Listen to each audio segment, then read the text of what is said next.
up the dust, there is a mirage. In the desert, it appears as if there were gazelles and, on seeing them, not knowing, we assume the presence of water. It is the same for the characteristics of male and female. When the sun of the fetters and the afflictions has heated up the dust of the formations and the wind of bad thoughts swirls in the desert of transmigration, the person without wisdom asserts the characteristics of male and female. This is a mirage. Furthermore, if the sight of the mirage from afar calls up the notion of water, from close up this notion disappears. In the same way, when the ignorant person is far away from the holy doctrine, he is ignorant of the non-existence of self, the emptiness of dharmas, and attributes to the aggregates, the elements and the bases of consciousness, the characteristics of a person, male or female, which are foreign to it. But when he has come close to the holy Dharma, he discovers the true nature of dharmas and scatters the illusions and false notions. This is why the bodhisattvas regard dharmas as a mirage. 3. Like the moon reflected in water. Actually, the moon is situated in space, but its reflection appears in the water. In the same way, the moon of the true Dharma is in the space of suchness and the peak of existence.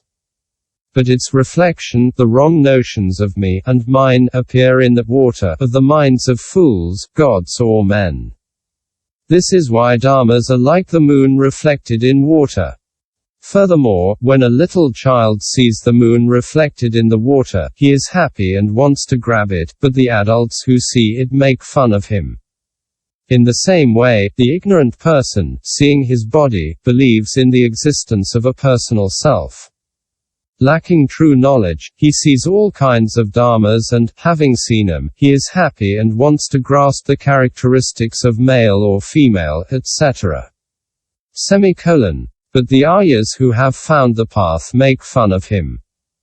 A stanza says, like the moon reflected in water, like the water of a mirage, like attainments in a dream, death and birth are like that. The person who wants to really secure them is a fool whom the aryas ridicule. Finally, it is in clear water that one sees the reflection of the moon. When the water is disturbed, the reflection vanishes.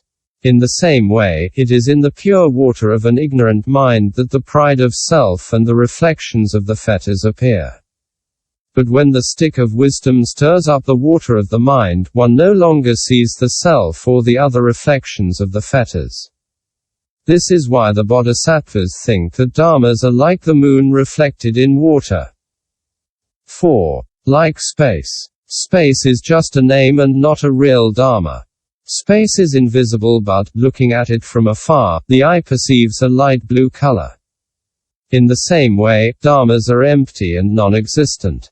The person who is still far away from pure true wisdom does not discover its true nature but sees in it Atman. Men and women, houses and cities, all kinds of different things, and his mind clings to them. When a little child looks at the blue sky, he says that he sees a real color. But those who fly up very high and come closer to the sky see nothing. It is when we look at it from a distance that we assert that we see a blue color. It is the same for dharmas. This is why the sutra says that they are like space. Moreover, space is always pure by nature, but when it is overcast and covered by clouds, people say that it is impure. In the same way, the dharmas are always pure by nature, but when they are obscured by desire, hatred and delusion, people declare them to be impure. Some stanzas say, during the summer months, there is thunder, lightning and rain, dark clouds cover the sky, the weather is not calm. In the same way, in ignorant ordinary people, all sorts of afflictions cover over the mind. In a wintry sky, sometimes the sun shines, but usually it is dark and clouds cover it over. In the same way, the person who has acquired the first or second fruit is still darkened by the defilements of desire. In a spring sky, the sun is about to shine forth, but is still covered by dark clouds. In the same say, in the person who has renounced desire and has acquired the third fruit, residues of ignorance and pride still hide the mind. In autumn, the sun is not covered by clouds, the sky is pure like the water of the oceans. Having accomplished what had to be done, being of an immaculate mind. The arhat also is completely pure. Moreover, space is without beginning, middle or end. It is the same for dharmas. In the Mahayana, the Buddha said to Shu Put, space is beginningless, without middle and without end. And it is the same with dharmas. This text should be cited in full. This is why it is said that dharmas are like space. Question. Space is a truly existent dharma. Why? If space were not a real dharma, it would not have the activity of rising up or lowering, going or coming, bending or spreading out, leaving or entering, etc. Since it would not have the room in which to move. Answer. If space were a truly existent dharma, it should have an abode. Why? Because without an abode, there are no dharmas. If space resides in wholes, space would reside in space. Therefore space does not reside in cavities. If it resided in any reality whatsoever, this abode would be real and not empty, and thus space would be unable to reside there and would have nothing to accommodate it. Moreover, you say that space is the place of abiding, but in a stone wall which truly exists, there is no place of abiding. If there is no place of abiding, there is no space. Since space has no abode, there is no space. Finally, space does not exist because it has no specific characteristic. Each dharma has its own characteristic, and it is because of this characteristic that we recognize its existence. Thus earth has solidity as its characteristic. Water, humidity. Fire, heat. Wind, movement. Consciousness, intellection. Wisdom, insight. Nirvana, cessation. Not having such a characteristic, space does not exist.